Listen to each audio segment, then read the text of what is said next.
events at the Annunciation Church, it's really impacted the Twin Cities. I went over there Saturday. Oof. Very moving. But I have two things that tell us where we are in the world. Because I said we're broken. And for 3 days, all I've heard from people is ban assault weapons, ban assault weapons. Well, to be technical, and I'll get to that. But to be technical and clarifying, this kid did not have an assault weapon.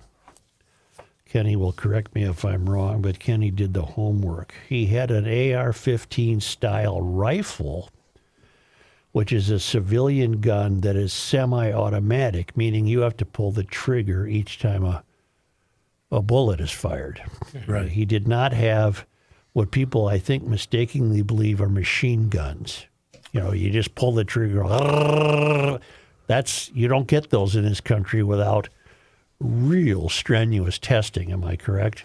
Right, or you have to be a federal firearms dealer.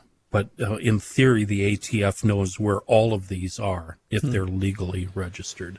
He had a Mossberg 590 Cruiser shotgun. That's a 12-gauge pump, right? With and a the pistol stock grip. with a pistol grip instead of a stock, which makes it highly inaccurate. You can't really aim and point with it. Which he wasn't doing. He was insanely hoping to kill people. Is that because of the kickback, Kenny, where you just really can't control it? Right. Well, with a pop, stock, pop. it's up against your shoulder Right. and you're looking at it. This is a pistol grip, so you're holding it like this. Okay, so the accuracy is way He down. had a Smith & Wesson M&P compact 9mm handgun with 3 magazines.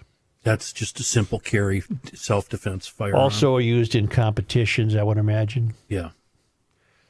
He had a revolver that appears to be a Colt 38 Special Police issue. Now, for all we know, that might have belonged to a great-grandfather. And the only thing that's interesting about that is those are a double action revolver, those specials, which means you don't have to pull the hammer back look at the screen, Joe. The hammer with your thumb, Right. You don't pull it back. You can just pull the trigger, but it's a very heavy trigger pull, and it leads to inaccuracies. While the 9mm handgun that the lunatic had full metal jacket rounds. Full metal jacket rounds are cheap target rounds used for practice. Yeah, the thing with those, they're cheap, but doesn't the name Full Metal Jacket strike fear into you? Of course. And In the fact, only it was the thing, name of a movie. The thing to fear about those is that they can travel a long, long way. If you're going to carry any kind of firearm, you should use hollow point ammunition, which breaks up upon impact. That means there's going to be no residual deaths or injuries after your round has passed through the target. So if I understand this correctly, the ownership of fully automatic military-style M16 or M4 rifles, very percentage-wise, very few civilians own them, and those that do have to undergo more testing than any other gun owner. Am I on the right track? You're on the right track, but the one thing we are leaving out here there are kits available for certain firearms, both semi-automatic handguns and AR-style guns, that will convert your semi-automatic into a fully automatic. Those kits are illegal. Well, let me steal a thought from Kenny then. When you go through the list of what the lunatic had, an AR-15 style rifle that was semi-automatic, meaning he had to pull the trigger each time, a shotgun with a pistol grip that was not automatic or semi-automatic, a Smith & Wesson M&P compact 9mm handgun. That's not automatic, correct? That's not semi-automatic. Which one? the 9mm. That's handgun. that's a semi-automatic. Meaning pull the trigger each time. Correct. What makes that lethal, presumably, is that he had 3 magazines ready to go. Well, you run through your 9 or however, probably 15 in a 9mm.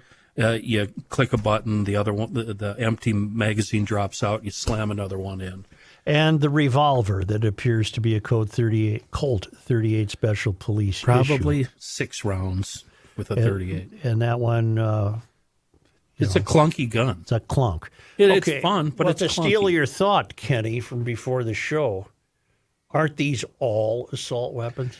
Everything, every firearm I own, that we all own, and I'm sorry if you're a firearm owner, but it's the truth. All guns are assault weapons, every single one of them. In the hands of the wrong people, they're all assault weapons. Absolutely. Every In my one. hands, I shred cardboard, or I go hunting. So what is the visceral appeal? What is the emotional tug that compels people to have an assault rifle ban as opposed to a shotgun ban or a 9mm handgun ban? In my words, and I would love to hear somebody else's opinion, it means you're not a deep thinker. You're saying something to make yourself feel better.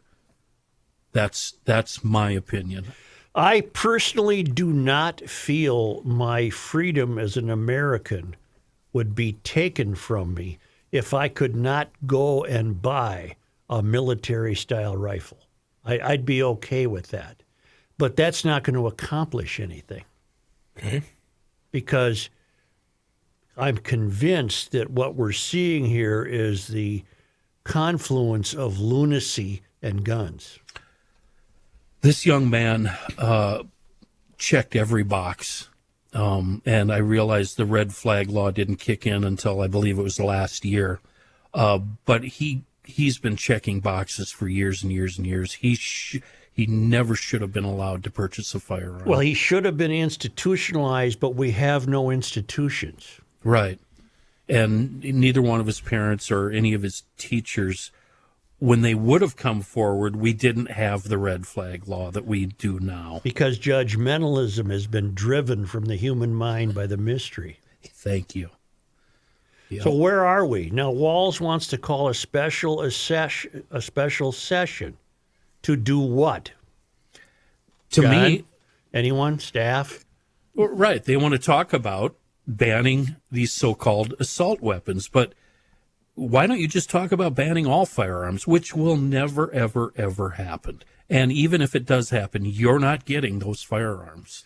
No, because there's probably 500 million firearms in the country. And you're turning all of those legal, safe, law-abiding citizens into criminals.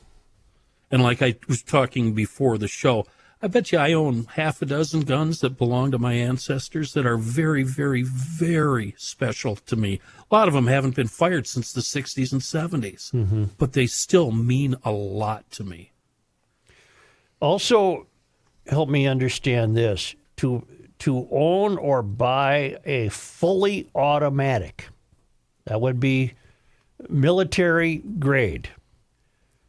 Aren't they about 30 to 50 grand? Woo! I honestly don't know, but They're I very bet expensive. I bet they are, yeah. And that isn't the gun that people think of when they think that was the gun used at Annunciation. That was not the gun used.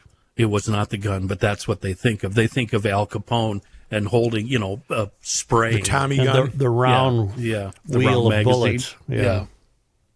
That's what